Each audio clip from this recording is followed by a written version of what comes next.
Some say it is a lake that will not die, Tulare Lake. Once the country's largest freshwater lake west of the Mississippi, Tulare Lake is reforming, fueled by winter rainstorms and now the historic snowpack in the southern Sierra.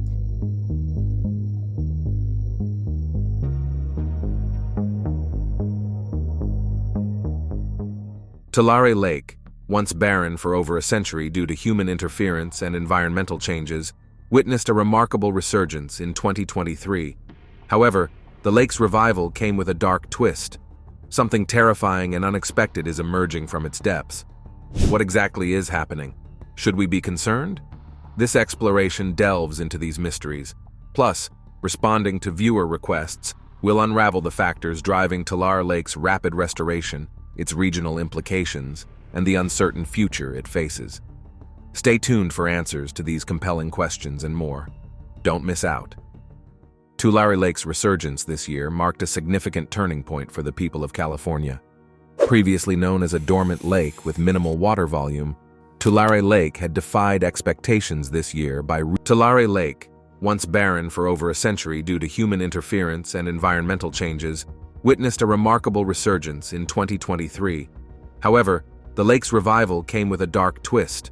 Something terrifying and unexpected is emerging from its depths. What exactly is happening? Should we be concerned? This exploration delves into these mysteries.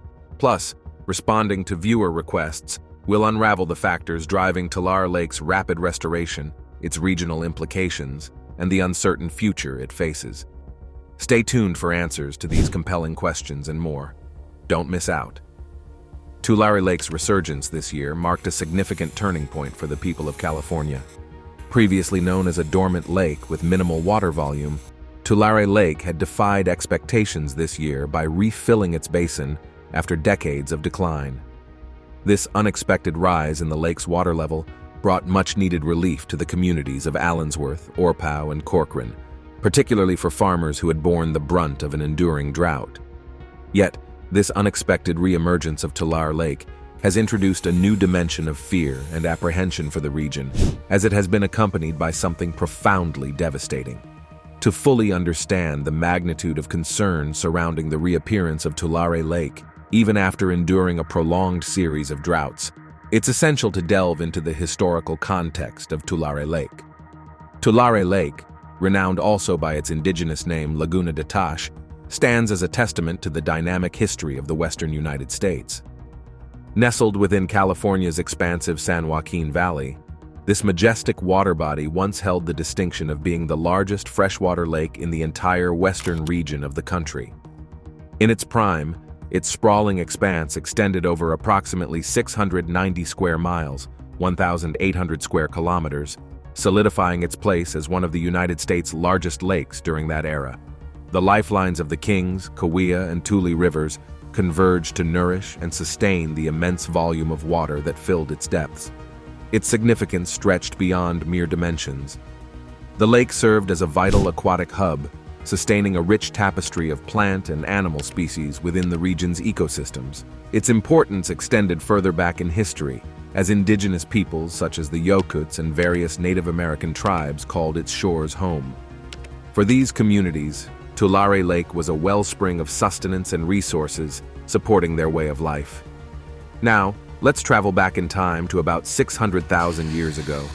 That's when Tulare Lake was born, according to the amazing discoveries at Lamar Ceramics Museum. The region, carved by nature over eons, nurtured a complex network of wetland habitats, a unique wonder in our world. The Tulare Basin attracted countless resident and migratory waterbirds with its vast wetlands, creating a stunning display of avian diversity and beauty. Imagine this: elegant grebes, regal pelicans, graceful herons, and lovely ducks, all gathering in these lively waters. The skies were filled with the wings of ibises, geese, and sandhill cranes, while the shores teemed with plovers, stilts, and avocets. It was a paradise where nature's harmony unfolded. This was nature's theater where birds and land coexisted peacefully. Sadly, the fate of our beloved lake changed in the mid-1800s as European settlers arrived. Their hunger for irrigation led to the building of canals and diversion structures. These changes, meant to feed their crops, unknowingly began cutting off Tulare Lake from its life-giving waters, slowly reducing its once impressive size. In just 50 years, by 1899, the unimaginable happened. The mighty Tulare Lake dried up, leaving a ghostly void in its place. Motivated by the lure of fertile farmland, settlers claimed the new land that appeared. They transformed the landscape, building levees and altering natural waterways, all in the as American settlers came with their Fresno scrapers, a remarkable farm tool. The transformation of California's landscape began. These creative irrigation systems turned the Sierra snowmelt into a mosaic of fertile fields, boosting agricultural abundance. But this progress came at a high price. Marshlands disappeared, deserts flourished, and the once powerful Tulare Lake vanished, replaced by vast farmlands. Over time, the lake's size shrank as irrigation water was used for crops. The Tar River and Kings River faced multiple diversions, with the precious water that once fed Tulare Lake, now covering dry pastures and cotton fields. By 1878, the lake's overflow into the Sanan River stopped completely, leaving the once huge body of water dry and empty. Tulare Lake, once a breathtaking wonder, never fully recaptured its former glory. Although it would occasionally experience brief rebirths during periods of extreme runoff events, it has remained but a fleeting memory of its glorious past. However, 2023 came and brought a remarkable twist of fate. Lake Tulare experienced a sudden resurgence in water levels, rising relentlessly despite decades of absence. Now, while this resurgence was a cause for celebration for the Yokuts tribe, many local families were devastated. We'll delve into details of this soon, but first, how did this arid lake, which had been drained and deserted for a century, transform into a flourishing water body once again? The answer lies in the power and beauty of nature. Nature orchestrated this revival, using its own forces and cycles to restore the balance of the ecosystem. It all began with an extraordinary amount of rain and snowfall during the winter and early spring months, a celestial blessing bestowed upon the region by the weather gods. 2 consecutive atmospheric rivers swept across California. These rivers brought torrential rains, saturating the land and replenishing the rivers that fed into Tulare Lake. The majestic Sierra Nevada mountains, adorned with a colossal snowpack that covered more than half of their surface, stored a vast reservoir of frozen water. As spring arrived, the warmth of the sun coaxed this snowpack to melt, sending a torrent of water cascading into the valleys below. The rivers, swollen with rainwater and snowmelt, overflowed into the once dry lake bed. It was as if the heavens and the mountains had conspired to recreate this immense body of water, breathing life back into the land that had been parched and barren for so long. Meanwhile, one of the recent concerning developments emerging from the depths of Lake Tulare is an outbreak of a deadly bird disease. This deadly disease, known as avian botulism, is capable of wiping out entire populations of waterfowl and shorebirds. The shallow, warm waters of the lake provided the perfect conditions for this disease to thrive, affecting the birds that inhabit the area or visit it during their migration. Efforts to manage the disease were underway, with hundreds of birds being rescued and treated by wildlife rehabilitators, but thousands still fell victim to this fatal condition. This deadly disease, avian botulism, is caused by bacteria called Clostridium botulinum that produce harmful toxins. It affects the bird's nervous system, often leading to paralysis and death. These pesky bacteria occur naturally in wetland soils, but only produce toxins under certain conditions, such as when warm, shallow water combines with decaying organic matter, such as dead plants or animals. The impact of avian botulism on Lake Tulare is significant and alarming. This leads to illness and death of thousands of birds that rely on the lake for food, shelter, and breeding. Lake Tulare is an important habitat for various bird species, including millions of migratory waterfowl and shorebirds that travel along the Pacific Flyway. The disease poses a serious threat to the health and survival of these birds, as well as the overall balance of life in the lake. Affected species include mallards, ibises, egrets, pelicans, coots, and grebes, among others.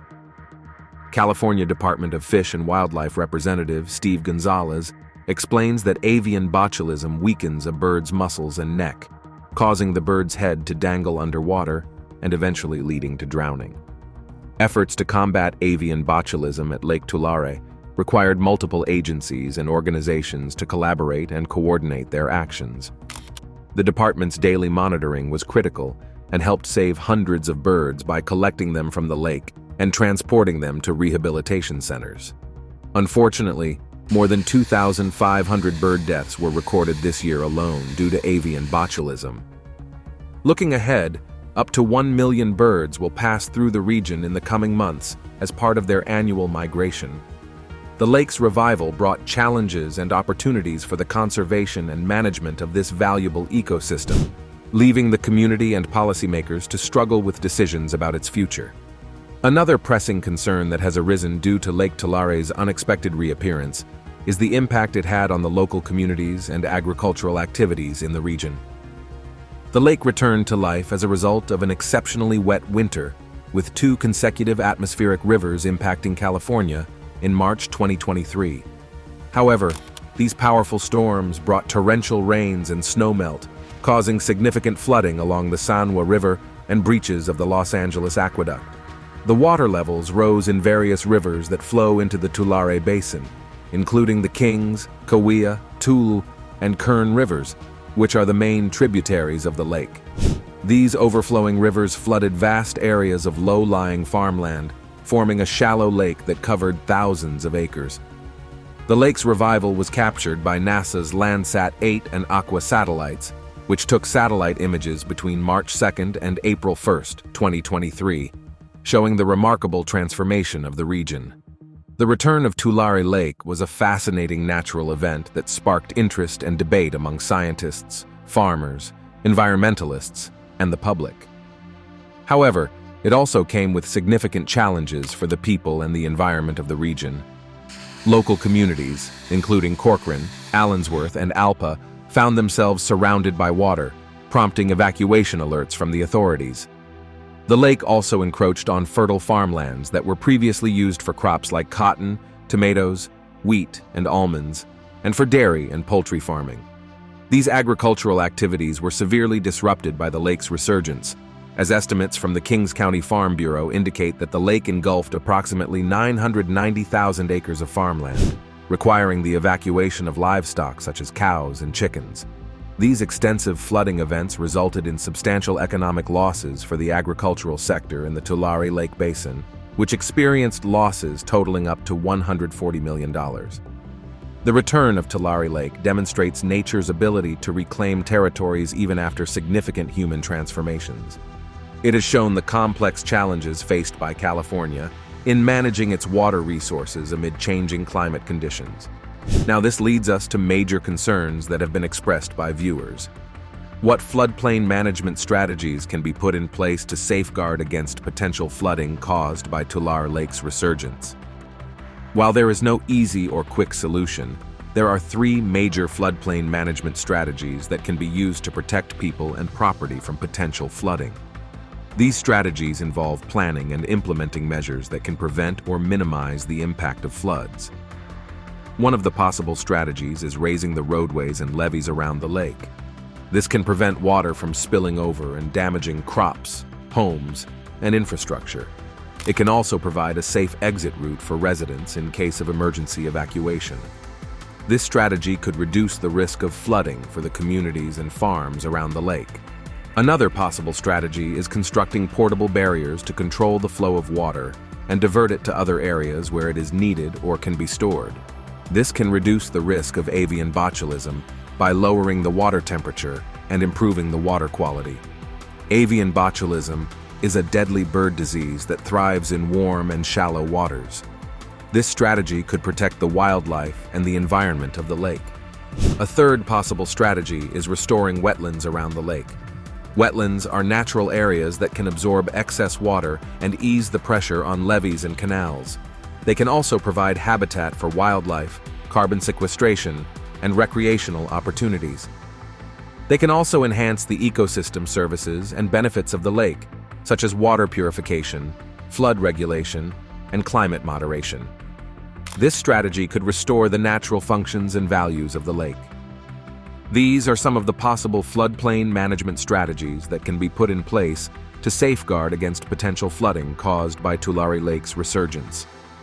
However, they are not without challenges and trade-offs. They require careful evaluation of their environmental, social, and economic impacts, as well as their feasibility and sustainability. They also require stakeholder participation and cooperation to ensure that the strategies are fair and effective. So, have any of these strategies been implemented so far? It was shocking to learn from the U.S. Army Corps of Engineers that most of California's levee systems are old and outdated, averaging 60 years old. These aging structures were designed to safeguard towns, homes, businesses, and crops from the wrath of flooding rivers. But when it comes to prioritizing replacement efforts, the affluent urban areas often take center stage, leaving the small rural and disadvantaged communities at a disadvantage. The good news, however, is that state efforts to raise levees and the dedicated work of farmers diverting water for irrigation have significantly reduced the risk of flooding for these vulnerable communities. A few weeks ago, Governor Gavin Newsom pledged $17 million to fortify the levees shielding Corcoran from potential devastation. However, these measures alone might not be enough to calm the fury of Mother Nature. That's where innovative strategies step in, promising to revolutionize our approach to flood management. One such solution is restoring floodplains, which act as natural sponges, absorbing excess water and easing the strain on levee systems. By allowing rivers to meander and expand onto their historical floodplains, we create a harmonious balance between man and nature, mitigating the risk of catastrophic floods and protecting our cherished communities. But that's not all. Land use changes play a pivotal role in reshaping the flood-prone landscape. By strategically altering how we utilize our land, we can minimize the impact of floods and safeguard vulnerable areas. This might involve relocating infrastructure away from flood-prone zones, implementing better drainage systems, and adopting sustainable agricultural practices that promote water retention and prevent soil erosion. The California Department of Water Resources is already hard at work, diverting excess water before it flows into the expansive lake bed. With floodwaters potentially lingering for up to 2 years, every drop diverted counts, safeguarding the environment and the livelihoods of those who call this region home. Another major concern that some people expressed was about the restoration of Lake Tulare. Should Lake Tulare be restored as a habitat for fish and wildlife, or should it be managed as an economic asset for agriculture and other purposes? These are complex questions, and the answers will require stakeholder collaboration and compromise. There are many factors to consider, such as the environmental, social, and economic impacts of different scenarios. For example, restoring the lake could benefit the wildlife and the environment, but it could also reduce the agricultural productivity and profitability of the region. On the other hand, managing the lake could benefit the farmers and the urban dwellers, but it could also pose environmental and health risks, such as avian botulism and soil salinization. According to Peter Moyle, a retired fish biology professor from UC Davis, he believes that Tulare Lake should be restored as a habitat for fish. Restoring or managing Lake Tulare involves trade-offs and uncertainties, such as the availability and reliability of water supply, the effects of climate change, and the legal and institutional challenges. For example, the amount and timing of precipitation in the region, which could vary from year to year, could affect the feasibility and sustainability of restoring or managing the lake. It could also depend on the water rights, governance structures, and funding mechanisms that are in place or need to be established to support the lake's conservation and restoration. Research shows that keeping a permanent lake at the center of the basin would require about 1.5 million acre-feet of water each year, which accounts for roughly 23% of the basin's total water in 2001. However, this would require significant changes in the basin's economic practices, land usage, and water allocation laws. It would also affect the agricultural productivity and profitability of the region, which is a major source of food and income for the state and the nation. However, the decision to revive Tulare Lake ultimately depends on social and political compromises among different stakeholders, such as farmers, environmentalists, local authorities, state agencies, and the public. The lake's worth as a natural resource may conflict with its value as an economic asset. The lake's revival may benefit the wildlife and the environment, but it may also pose environmental and health risks, such as avian botulism and soil salinization. Disputes over water use and distribution in the San Joaquin Valley have led to legal and political battles. In 2008, a law determined that the Tulare Basin wasn't considered part of the San Joaquin Valley for flood planning purposes. This law excluded the basin from receiving state funds for flood protection projects. Thus, the success of formal negotiations for a restoration project depends on the willingness of the involved communities to cooperate and manage their shared water resources. They have to balance their interests and needs for water, which could lead to conflicts and trade-offs.